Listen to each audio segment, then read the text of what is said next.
Hello, Mary. Mary has joined us online, and good evening, Helen. Helen has joined us in-house. Nice. Um, this is the 17th of 32 classes of our structured study at Vipassana of the three marks of existence, and specifically where the Dhamma resolves, which is within each individual. We learn the importance of practicing the Dhamma the only place that it can be practiced, at the point of contact. It's at the point of contact that we can either continue our ignorance of Four Noble Truths or develop wisdom and develop full human maturity or awakening. This particular sutta, let me go back just a couple of weeks. The last 5 talks have been on 3 suttas, specifically on Dukkha.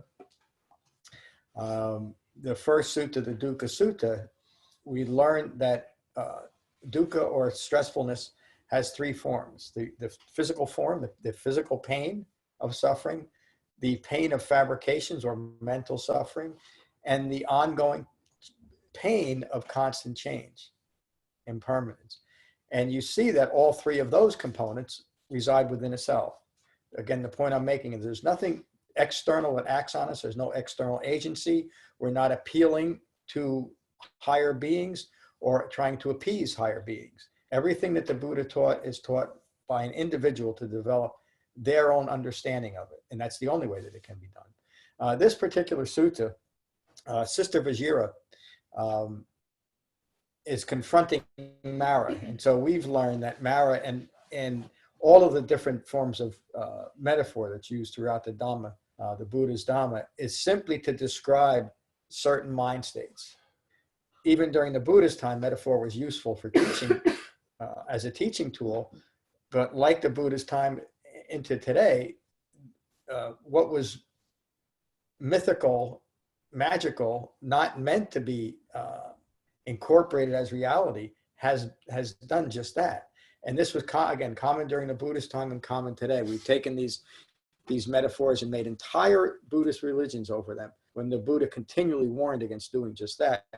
And this is a good example of that, but more importantly, how Sister Vajira deals with her own deluded mind state, and the process of incorporating the Dhamma to be able for her to recognize and abandon her deluded mind state. And the sutta is remarkable. Let me read the sutta, the Vajira Sutta. On one occasion near Savatthi in the early morning, Sister Vajira adjusted her robes and went for alms. Upon her return, she ate her meal and went to the grove of the blind for the day's abiding.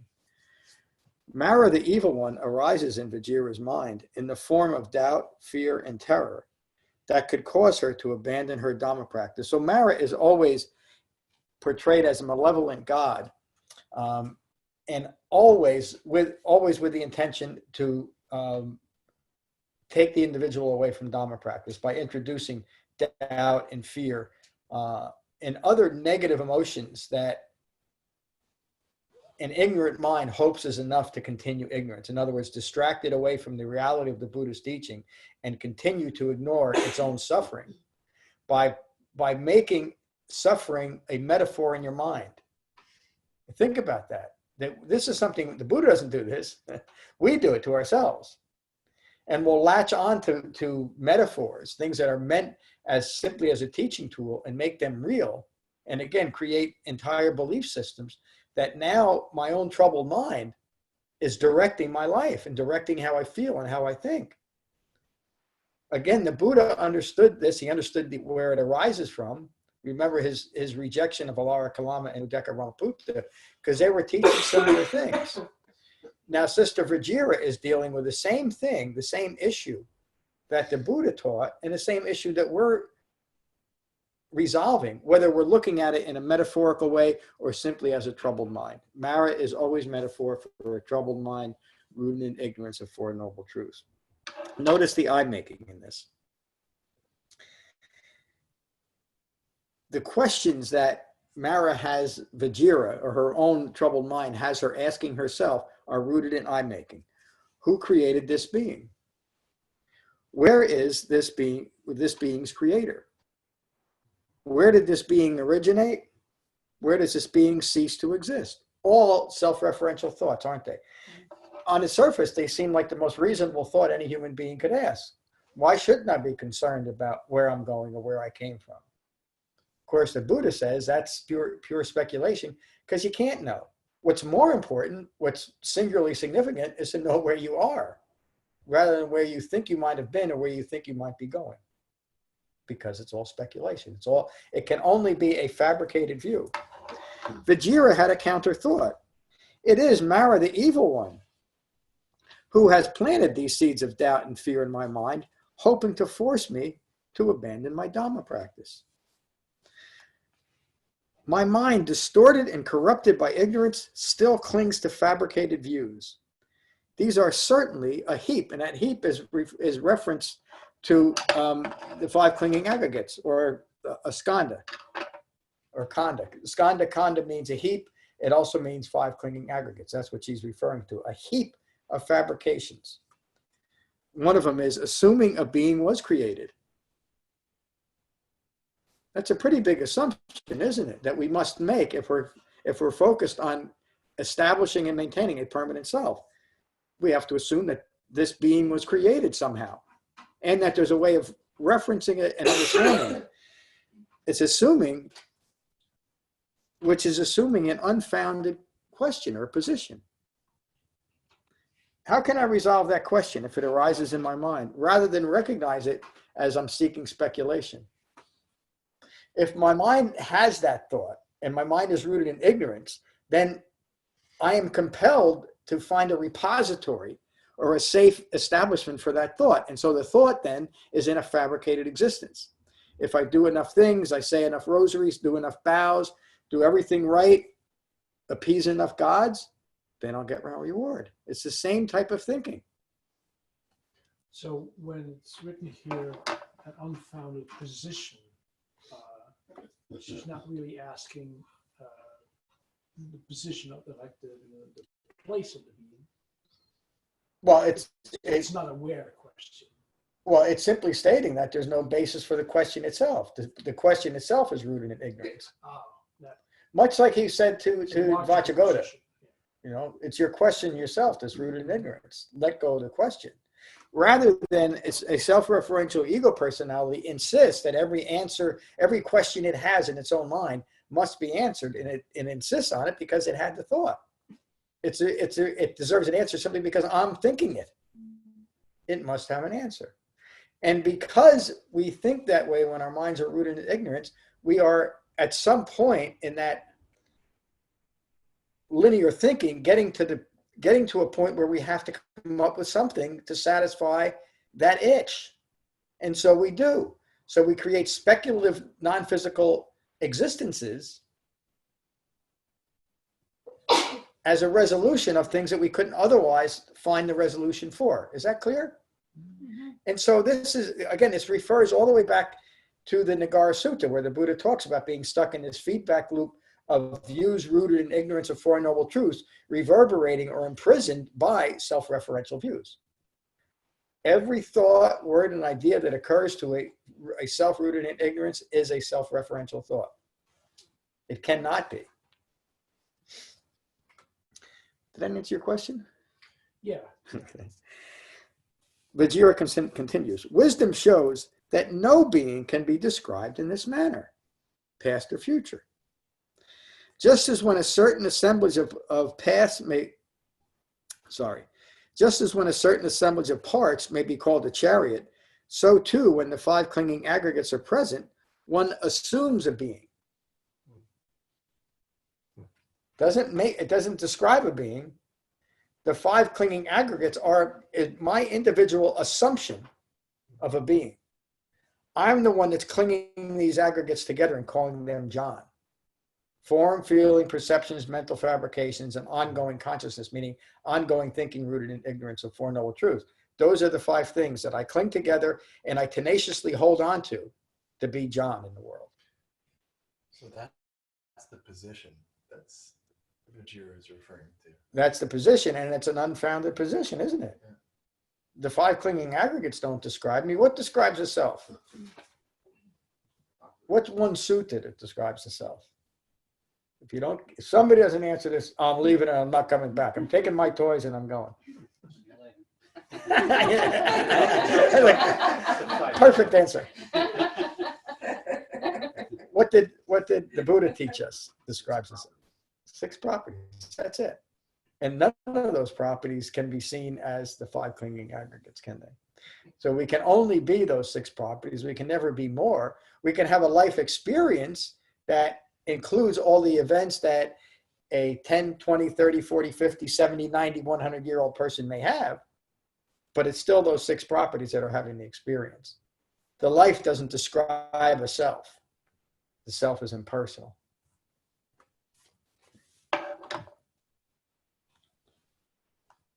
I just skipped over some of my comments.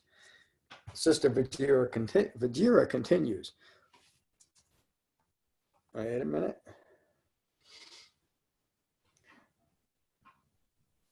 Sister Vajira continues, for it is only stress that arises from ignorance of 4 noble truths, stress arising and passing away. Nothing but stress arises from ignorance. Nothing ceases but stress. Mara, the evil one, sorry, Mara, the evil one, sad and dejected that Vajira knows her own ignorance, vanished right then and there, never to arise again. It's the end of the sutta. So do we want to end the troubling nature of Mara? End ignorance. Mara is ended. All the troubling mind states that we can possibly conjure up, manufacture, create out of whole cloth, fabricate, ends when we end ignorance of 4 noble truths. It's the entire Buddhist Dhamma. And anything that would distract away from that is seen as stress. You remember the last 2 suttas on dukkha, Mahadukkha Kanda Sutta and the Kula Dukkha Kanda Sutta. They both treat sensuality the same way. That sensuality, in indulging in sensuality, is the ongoing difficulty that is rooted in being a human being prone to craving and clinging. It arises through our senses. When that same person recognizes and abandons the motivation for that type of living, craving and clinging, always seeking to establish a self, and abandons those views, ending wrong views, you're ending ignorance. You're establishing a peaceful and calm mind where Mara can no longer get you. That really is the teaching. Let's go around. Let's start online here. Oh, Mary left. There's Karen. How are you tonight, Karen?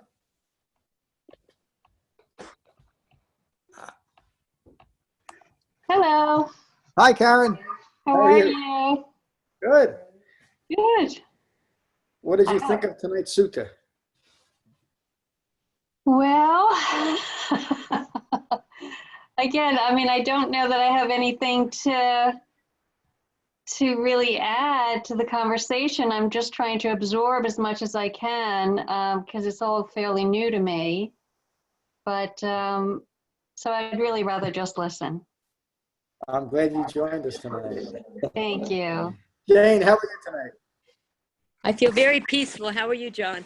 I'm good, very peaceful. I have nothing to add, but like I said, good sutta. Thank you. I'm glad you both joined tonight. Matt, how are you tonight? Good, John. Good to see you. Good to see everybody. Welcome, Sue. This is very similar to the Kula Dukkha Kanda Sutta, where the Buddha's cousin was saying when troubling thoughts arise in my mind, what do I do? And or where do they come from? Yeah. And it resolves it in the sutta of ignorance. Yeah.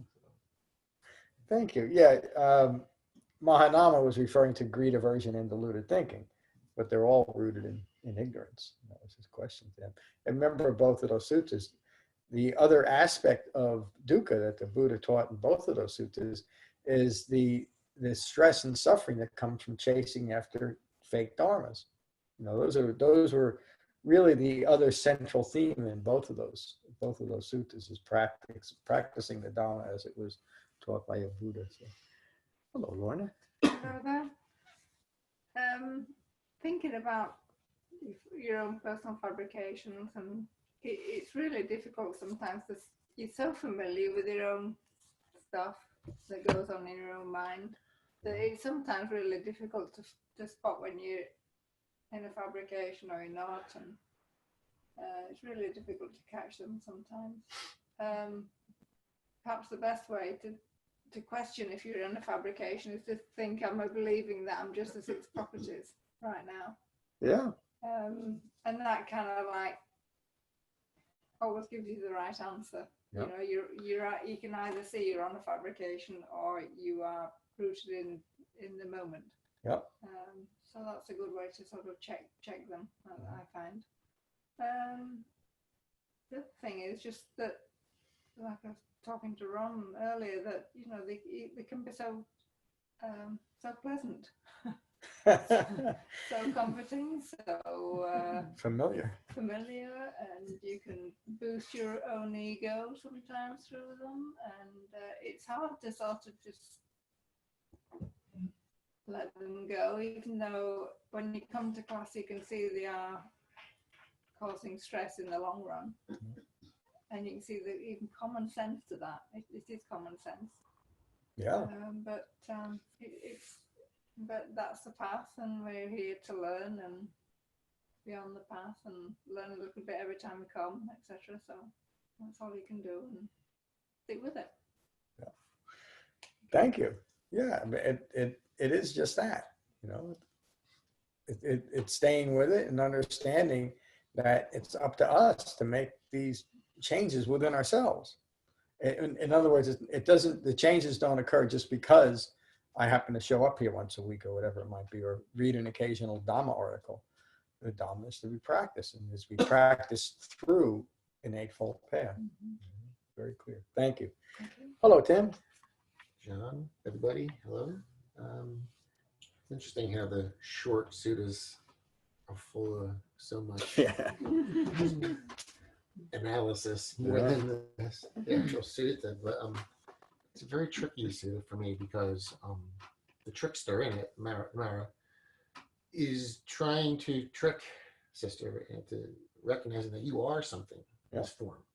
And I always go back to the ego part, you know. Yeah, the form is created, you know, scientifically, the form. And, you know, all the aggregates are, but it's not you. And that's, maybe I'm reading this wrong, and maybe I'm just not developed enough, but it's the ego.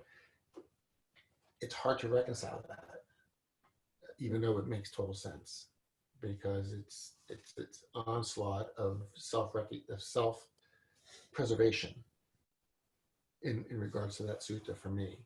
Yep. And I do have a difficult time with it. So it's such an important point you bring up, because that's the problem that everybody has with it, the difficulty. It's where the rubber meets the road, if you will. Vajira concludes this sutta by saying it is stress. And so when trying to reconcile what is the self that's creating, remember what you're studying through the Dhamma. It's only stress that we're looking for, and it's only stress that ceases. The stress arises from ignorance of Four Noble Truths. The stress doesn't necessarily arise because I'm creating something in the world. It only becomes stressful when I'm creating something in the world. Do you see the difference? Rather than simply, so the Buddha was an incredibly, probably the most creative human being that ever lived, although there's no paintings or statues or anything that he made. But he created a Dhamma, and it's still here today. That's what he created.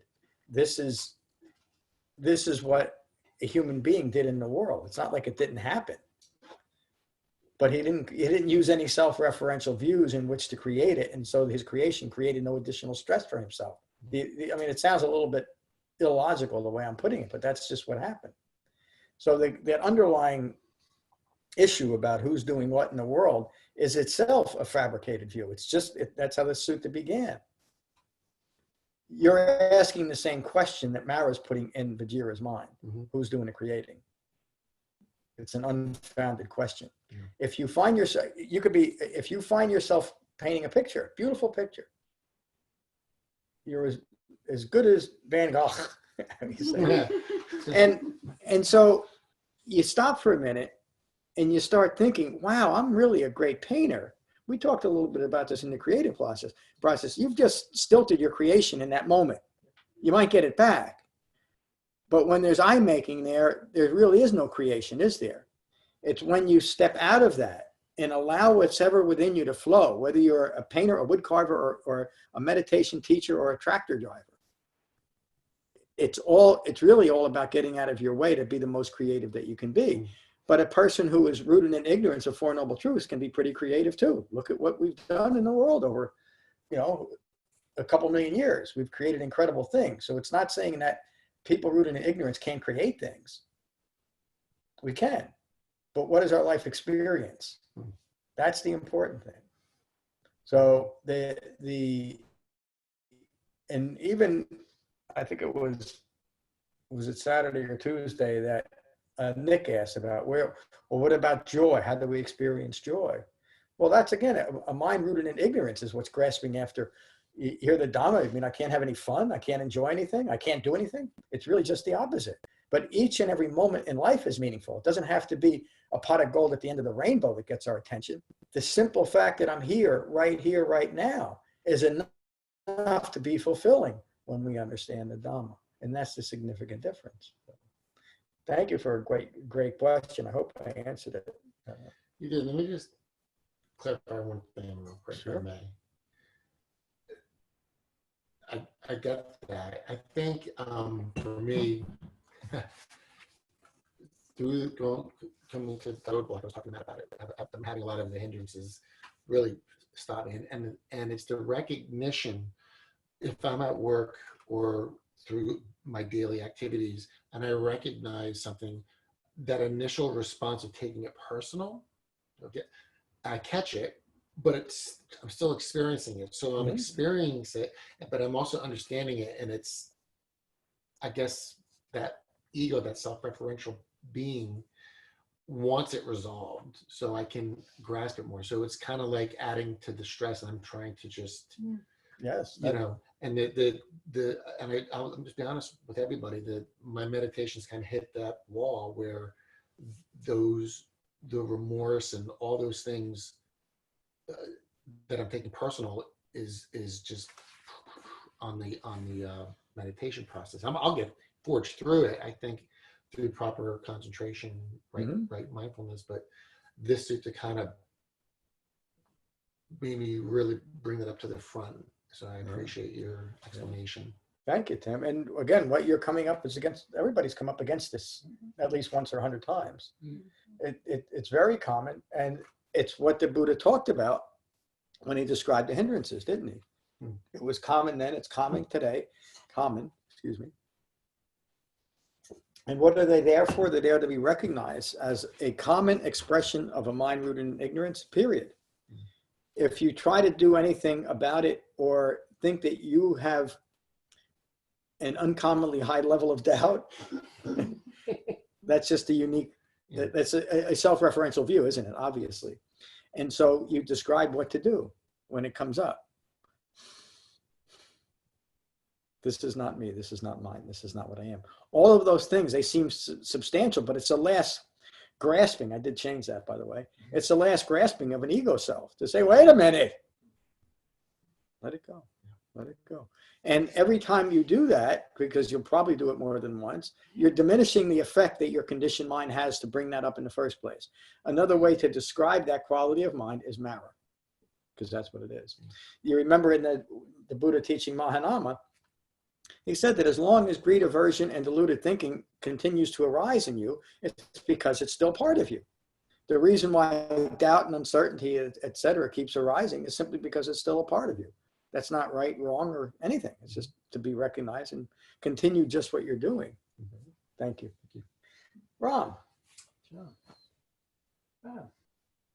Short, sweet Sutta. Yeah. That last line of it's only stress that arises and only stress that passes away. I was like a little puzzled there because I first took it as a reference to impermanence, you know, the phenomena arising and passing away. But it's the process that she's going through there. That's stress is arising in it and stress is passing away. Yes. And what she's describing is the bottom line of the Dhamma. Because when you understand the Dhamma, it is only stress that arises and passes away. As far as the Dhamma is concerned, somebody would say, well, what about that rose that just died yesterday? Well, so what? The point. As far as Dhamma practitioners, we follow what the Buddha taught. And the Buddha taught that I teach the arising of stress and the cessation of stress, nothing more. And he said that over and over again. There's a lot to that, isn't there? But it really is just that one subject. Or a lot of times you'll just say at the end of the Sutta, it's the ending of fabrications. It is, which are also stressful, aren't they? The Buddha could, you heard me say this a few times, the Buddha could has almost as accurately described the first noble truth as there is distraction, as saying there is stress, there is dukkha. Because it is the preoccupation with dukkha, with stress, that keeps us from living a life right here and right now. We're constantly stuck in the past or the future because of our grasping and clinging nature, rooted in ignorance of Four Noble Truths. The only way that that can be resolved is through individual understanding, bringing to cessation their contributions to their own stress, the cessation of stress. Outwardly, the world still goes on. There's still pain and suffering and disease and tornado, all kinds of stuff. But I'm no longer self-referencing any of it. So I'm not adding to my own stress. Now I'm simply living in the world in a peaceful and calm manner, meaningfully present, and meaningfully and mindfully present for each moment that occurs. Someone might say, well, where is the pot of gold? What are you doing here? What's the answer to that? What am I doing here? What's the purpose for me living in the world? There's no purpose. You are here. And you're enjoying it. What do I like beyond anything else? If I can get anything I wanted, what was that? Chocolate cake. Even more than chocolate. Well, wait a minute. I think that might be the fifth noble truth. But Practice for calm. we practice for calm. What the motivation for everyone in the world is in different variations of power and property. Because we think that, and sometimes it's both, sometimes we need to have both in order to be happy. But we feel that if we got power or property or both, then we're going to be safe and secure. Then we could control our lives. We got a big enough pile of gold and a strong enough fortress to keep it in. Nobody, the world can't touch me now. And it's all built out of brick and it's fireproof. And it's high enough that no flood can ever get it. But guess what? After 110 years, I'm dead anyway. There's no way out, but there's a way in. And it's through understanding the nature of suffering. How does it put it in such simple terms? But they're so simple that we realize that we don't realize how significant they are. Birth is suffering. As simply as a consequence of having a human life, there's going to be stress and suffering. That one understanding changes everything. Because now I understand that nothing is personal. And if my mind is such that I start going to, well, how did I get here? And where am I going? I'm stuck in Mara, aren't I? I just learned that from Sister Vajira. Sickness is suffering. Aging is suffering. Death is suffering. Not getting what is desired is suffering. Getting what is undesired is suffering. I've just described the entire nature of suffering, haven't I? It covers everything. And then the Buddha would always conclude that by saying, in short, the 5 clinging aggregates are suffering. Meaning this self-identification with form, feeling, perceptions, mental fabrications, and ongoing thinking rooted in ignorance of 4 noble truths is the personal experience of suffering, the 5 clinging aggregates. And we're resolving that now. That's the entire Buddhist Dhamma. Understanding that relationship to the world we live in a clear and profound way so that we don't create stress through our own understanding? Thank you for a great question. Katie, good to see you tonight. How are you? Good. How are you? I'm good. Thank you for asking. Yeah, what Tim was saying tonight about sort of being in this middle ground where you're recognizing but still kind of stuck taking things personally. I talked about this before. That's kind of exactly where I am. Yeah. And I just look at this as a process, and you know, when I get discouraged, I just think like the recognition and just doing it over and over is still something. It's everything. Still better than nothing. Yeah. And you know, I read somewhere that like a baby has to hear a word like 80 times or something before it finally knows it. And I just think, well, maybe it's 80,000 for me with this, but I'm getting there. Like every time I'm ticking one off. So, you know, it just still feels like I'm moving towards something, even though it is easy to sort of feel like you're kind of stuck. And I've talked about the hump I can't get over before, and you know, I get that. So I'm with Tim right now. Thank you, Kate. And you recognize the progress you're making. And that's so important.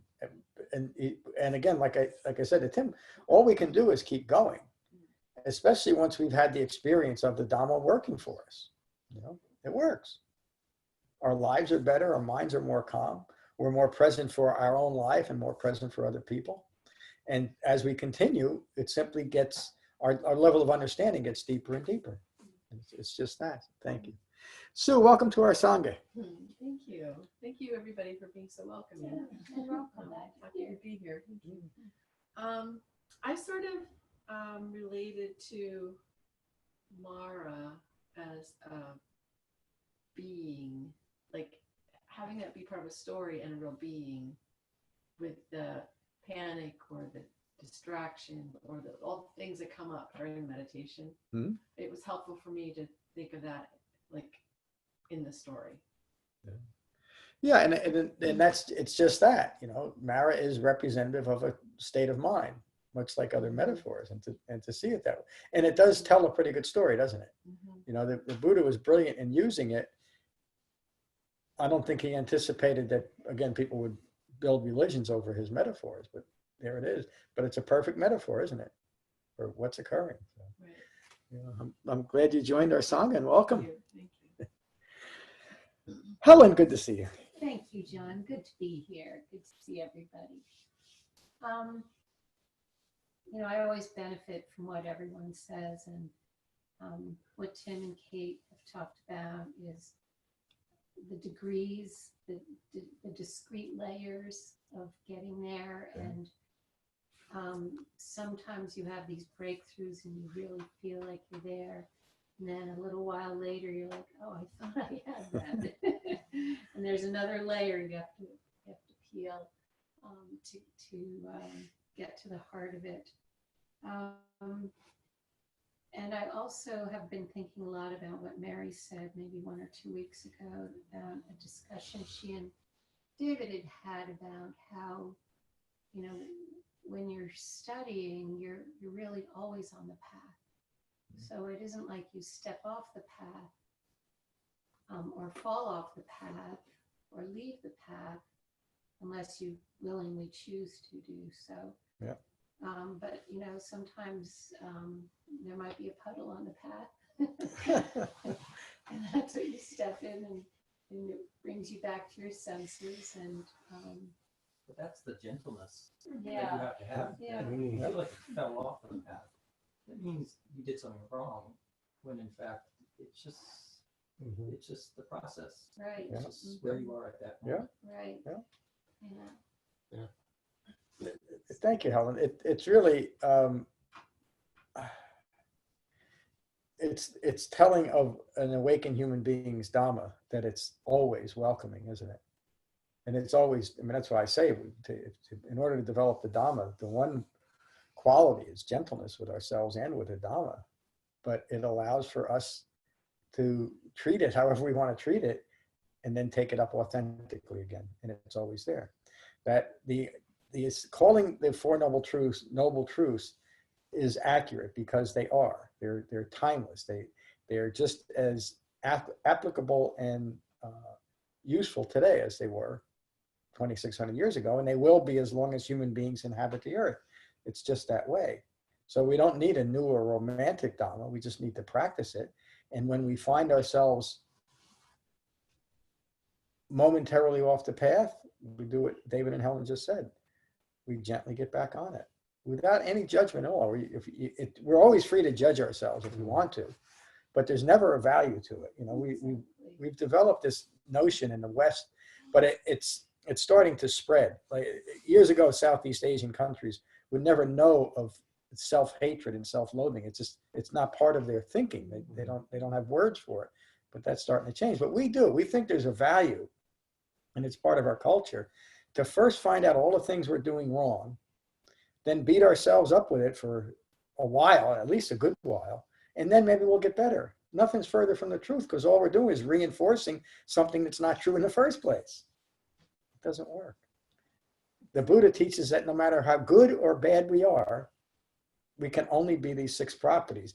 And then what we make out of those 6 properties, if it's from an awakened human being, will contribute to common peace in the entire world, but certainly to common peace in the individual. So, thank you, Helen. Did I cut you off? That's right. Try not to do that, David. I would never do that. I think it's always, we all gain from the communal wisdom we're all sharing here. I think that's such a valuable part of each of these sanghas. Yeah, I agree. We had a discussion about that earlier. It really is remarkable what has developed here in so many ways, but I won't get too, because I say that often, I won't get too deep into it. David, good to see you tonight. Thank you, Helen. We don't do this often, but I highly recommend reading the collection of these stories from these nuns. Oh, yeah. To me, it was like an extension of the sangha. You see, at first you think it's being really repetitive, but if you just listen to each one of these stories that these nuns had, and the appearance of Mara and the resolution, it's always the same thing.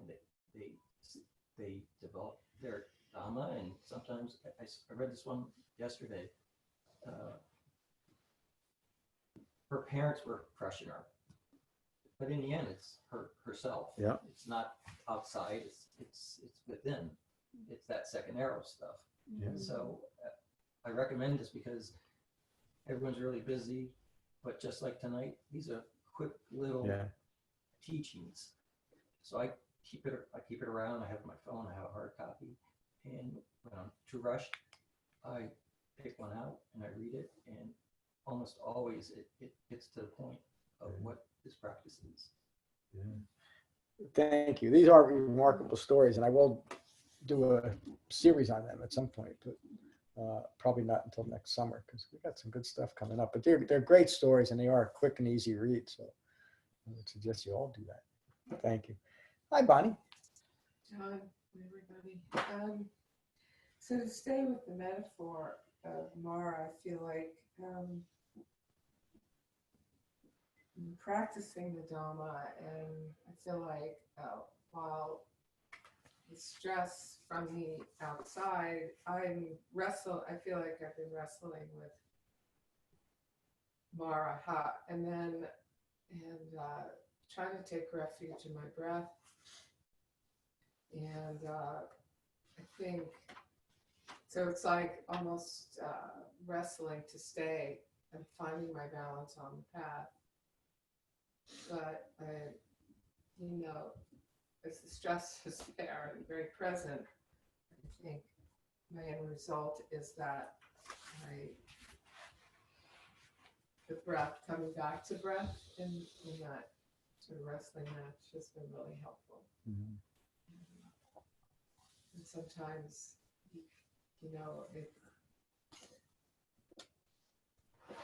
it's sort of like, I don't know if it feels like I have to slay the dragon or the Mara in order to, but in using the Eightfold Path and the breath to try to figure out the best way to deal with how to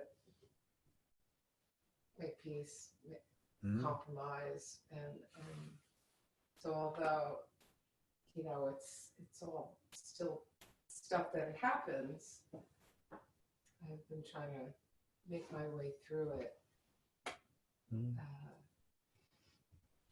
without, I think, beating myself up or being much kinder and certainly having close friends who can repeat this back to me and remind me. And so it's ultimately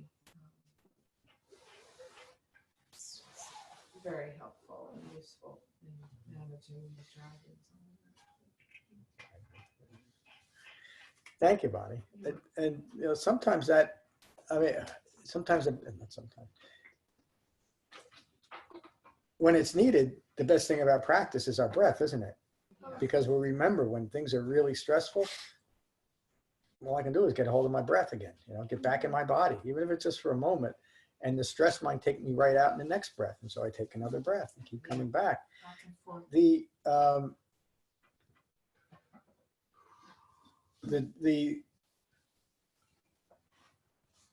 Dhamma isn't an escape from stress. And I know I'm not saying anything new here. So in the moment when stress is arising and we don't feel like we can do anything except be stressed out, sometimes that's all we can do. And hopefully make it back to our cushions later on today, or tomorrow, and get back into it. The point that I'm making is that it's much easier for someone who only wants to develop the Dhamma and has no other responsibilities in life to really leave the world behind like the Buddha did and some of the early Sangha members and just spend your days in the Dhamma. But most of us can't do that. And so the Buddha taught a Dhamma that anybody can take to, no matter what their situation is. It's the easiest and most effective way to do it, isn't it? Just to get away from everything. But most of us can't do that. And so it works despite that fact. But it's much more difficult because we have to go out into the world. We're in that familiar situation that has conditioned our mind. So it's much more difficult to decondition it in the same environment. But again, that's what the Buddha realized that, and he understood that it would take profound concentration in order to do that. So we taught that single meditation method. And you just described having the concentration necessary in the moment to remember to come back to your breath. To some people, it would seem like a pretty small thing, but that's the Dhamma. So good for you. Thank you. Hello, Liz. Hello, Tom. How are you? I'm good, thank you. That's good. Really glad to be here and hear this again. I think it is, you can be confronted with 6 different things that are coming at you from the phenomenal world. But on the 7th, and be able to maintain all that. But when that 7th thing hits you, if all you can do is walk away, if all you can do is catch your breath, then that's a good thing, Yeah. And you feel good about it when you do it, don't you? Yeah, and I think that, we're all human and we're all living in a human world, and we fight the natural neurology of how our brains are hardwired to constantly think. That's like I was listening to the radio the other day and someone was saying, yeah, I tried that meditation and I just sat down and all I could think of was, I have to write the questions for this person. And then he was like, so I don't think I can do it. Yeah. And I'm thinking about writing him a letter, telling him not to give up, because it does take time. And then you can think that you're fully on the path and one thing will hit you one day and you find yourself ungraceful, and that's where, like Dave said, the kindness of allowing yourself to fall down and get up again. So that's where I am with it. You feel like you make progress, and it's not like a destination you get to like next Wednesday. You found a way to catch your breath and not react to things. It's not like that. One day you don't get enough sleep, and you know, you get hit with something, but you just, you know, do your best and try to, you know what you need to do. Yeah. So just get back to doing it. Thank you. Great way. You know what we need to do? You just have to do it. There. Hello, Brett. Hi, good to be here. Glad Thanks you're here. Thanks for the teaching, John. Pleasure. Yeah, it's been you know, coming back from my breath tonight was really good, and you know, I'm super busy with work and stuff, so you know, and stress, and so you know, Lonnie just talked about. It was good to hear that, and you know, practicing a little bit more, you know, so meditating, you know, twice a day, but you know, coming back to the breath, and you know, it's like I said, it's been stressful recently, so it's good to have an anchor. Yeah. Anchor's not your cell phone, so it's like it's. You know, when I start picking up my cell phone too much, I know there's problems. So Yeah. gotta meditate more. It's good to be here. Thank you. Glad you're here, Brett. Always a pleasure. Hello, Michael. Hi, John. How are you? I'm good. How are you? I'm good. What I got out of this, okay? I'll do some right. All things self-referential are products of a conflicted mind. Mara. Yes? Yep. Ignorance of the Four Noble Truths. What I like about this sutra is that it actually enables you to put all these things that we come in contact with, where it enables us to easily categorize them as that which is a conflicted mind by saying like they're Mara, okay? And I find myself, since I've been reading, you know, since I read this sutra, like last night, Joy and I read it, I just find it like a lot of times I find myself in the same situation as Tim and Karen. Kate. Sorry. I'm sorry. I find myself too at that same juncture where it's like, you know, why am I reacting this way? Why can't I you know, why am I not catching, you know, this not right behavior, okay, this ignorant behavior. But since I read this, okay, and for some reason, it kind of like makes things easier to just say, you know, once like, again, point of contact type things that we can't even see coming, you know, we get hit with them, and then it's like, oh, my reaction is either going to be flow at the moment, or it's going to be not flowing at the moment and acting in an ignorant fashion. And that gets categorized, you know, as Mara, right there at that particular moment in time. So I'm able to like not catch it all the time, but I categorize it quickly, so to say, and I understand it, which is we're all kind of in the same place on this path. None of us are enlightened here yet, you know. So it's practice all the way through this. So it helps me again. React, understand quicker, and again, understand that it's ignorance of the Four Noble Truths when it does happen. There's one other part that I want to have this. Oh, yes. And so when we do that, when we recognize the fact that these things that we do are not, you know, it's not me, it's not mine, it's not who I am, right? Then we can actually eliminate the I. We eliminate the I, creating space between Mara and peace, and a peaceful mind. Yep. Michael, you're describing the Dhamma as it is, and what you're describing, recognizing when you're stuck in Mara, stuck in ignorance, stuck in wrong view, is the Dhamma. You first have to recognize what you're creating for yourself, so that you can intentionally and by yourself let it go. And the letting go is not, it's not even a direct thing. It's simply not having the inner ignorance that would provoke it coming up again. You understand what I'm saying? And so you are developing it. It is that process of recognition and renunciation, or recognition and abandonment, that is the Dhamma at the point of contact. It's as these things are arising, as we recognizing a troubled thought or a troubled thought construct, that we recognize that that's not me.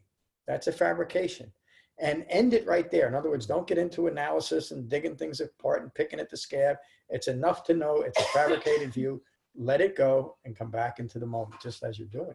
And that's remarkable, Michael. And that's why, as I said, like category, like Mara, and just like saying like, I have a wrong view on something. Oh, you abandon it as quickly as that and say that's Mara. You don't have to categorize it somewhere on the eighth, on the eightfold path. You basically kind of understand it's not right view, not right action, not right thought, and it's quickly put on the shelf of Mara, so to say, and just disassociating and creating space. Yes, and 3 months ago, what you just said would have made no sense to you. But the point I'm making is that's because you are integrating the Eightfold Path. That's how it works. It's just that way. So good for you. Julia, how are you tonight? Very good, thank you, John. It's funny, last night I wrote all these notes because I said, I'm reading, I'm going to take my notes, and then I'll be ready. And then I sat down and I was like, oh my God, I think I got it all wrong. And then I started listening to the lesson and I said, no, I think I might have it right, but I'm not sure. And so what I got out of the lesson is Sister Vajira, is that the way you say her name? Yeah, Vajira. Vajira. It seems like she's giving us a technique. Mm-hmm. And so first she explains that her mind was occupied with the fear of, I guess, her own creation. And so then all of a sudden she recognizes, hey, I have these thoughts. And she separates herself from those thoughts and says, these thoughts are Mara. These are delusional thoughts, fear. By doing that, I think that she created like a gap between these thoughts that she had. And it actually gave her time and space away from the thoughts, so that now her mind could be separate and be like a watcher of her own thoughts. And so she's careful now. And she says, these thoughts are not part of me, and becomes aware. And this is how she's able to dissolve Mara, dissolve the thoughts. It's because she created this gap, this space between those fabricated thoughts, those delusional thoughts, and all of a sudden her mind was able to right itself again. Yes. Yeah. So to me, it almost seemed like a technique. It's like she's giving us an example of this is how you're supposed to, when you come upon thoughts, similar thoughts or any type of thoughts, this is what you're supposed to do. Separate yourself, and realize that it's something apart from you, that it's these delusional thoughts, this Mara, and this should help you. So that's what I got out of the lesson. Did I get it right, John? Yeah, yes, you did. It was yes, it's exactly that. I thought I lost it. To recognize, to create some separation, some distance from an ignorant thought, Mara, and what is reality. And that again, you're describing taking responsibility for it because it's arising in my mind. It's not something. It's not Mara coming in and invading my mind somehow. And, we should all think about that for a minute. Do we really believe that an outside agency can actually invade my own thinking? I mean, if we believe that, that's something else to consider, but think about that. We give up an awful lot of power to believe in our own metaphors and our own magical, mystical thinking. Of course, the Buddha recognized that as a common occurrence 2,600 years ago, still today, and the resolution is, excuse my pointing, just how you describe it. You recognize it. You're doing it to yourself. Let it go. It's a foreign thought. The technique is the practice. Yep. You could call it a technique, but it's just. Oh, yeah. And Vajira's technique is the Dhamma. And she's describing a very specific application of that technique. And, we all did it to a certain extent tonight. Describe that at the point of contact where we're practicing the Dhamma, however it manifests for all of us. But you've all talked about that in a similar way. And that's the whole point of the Buddha's Dhamma. And it's the point of this 32 class focus, that it's within us that the Dhamma resolves, not outside of us. And the incredible power that comes from understanding that, really understanding. It's up to me if I awaken in this lifetime.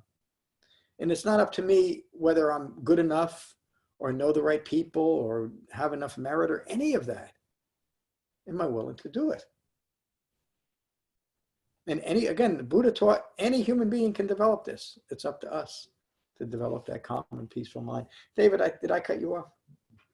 Okay, I'll try harder next time.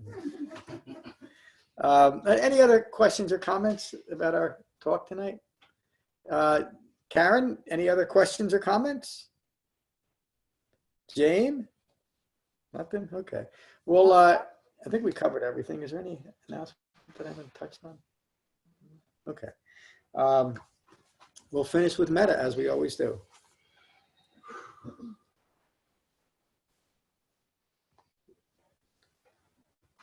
So these are the Buddha's words on metta from the Karaniya Metta Sutta. So again, just take a moment to become mindful of your in-breath and your out-breath. And again, the Buddha's words on metta from the Karaniya Metta Sutta. This is what should be done by one who is skilled in goodness and who knows the path of peace. Let them be able and upright, straightforward and gentle in speech, humble and not conceited, contented and easily satisfied, unburdened with duties and frugal in their ways, peaceful and calm and wise and skillful, not proud or demanding in nature. Let them not do the slightest thing that the wise would later reprove. Wishing, in gladness and in safety, may all beings be at ease.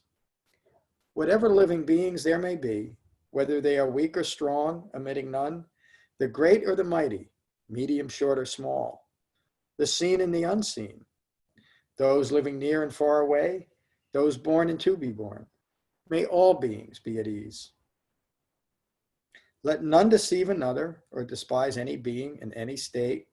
Let none through anger or ill will wish harm upon another. Even as a mother protects with her life her child, her only child, so with a boundless heart should one cherish all living beings. Radiating kindness over the entire world, spreading upwards to the skies and downwards to the depths, outwards and unbounded, freed from hatred and ill will. Whether standing or walking, seated or lying down, free from drowsiness, one should sustain this recollection. This is said to be the sublime abiding. By not holding to fixed views, the pure-hearted one, having clarity of vision, being freed from all sense desires, is not born again into this world. Thank you all for a wonderful class tonight. Thank you for joining online, Jane and Karen. Thank you, John. Thank you, John. See you. Good night. Good night. Bye.